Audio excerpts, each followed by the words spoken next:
మునులకు తెలియని జపములు జరిపినదా మురళీ సఖీ వెనుకటి బ్రతుకున చేసిన పుణ్యమీదా తనువును నిలువున తొలిచిన గాయములే తన జన్మకి తరగని వరముల సిరులని తలచినదా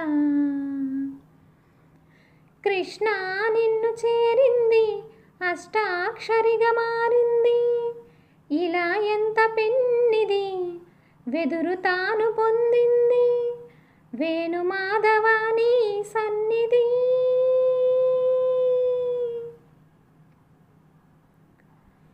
ఏ శ్వాసలో చేరితే గాలి గాంధర్వమవుతున్నదో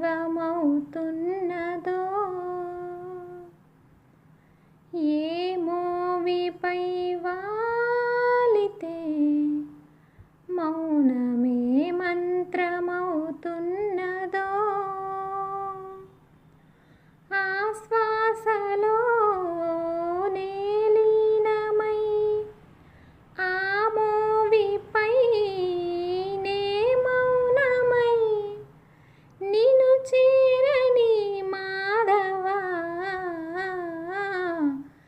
ఏ శ్వాసలో చేరితే గాలి గాంధర్వమవుతున్నదో. Please like and subscribe friends.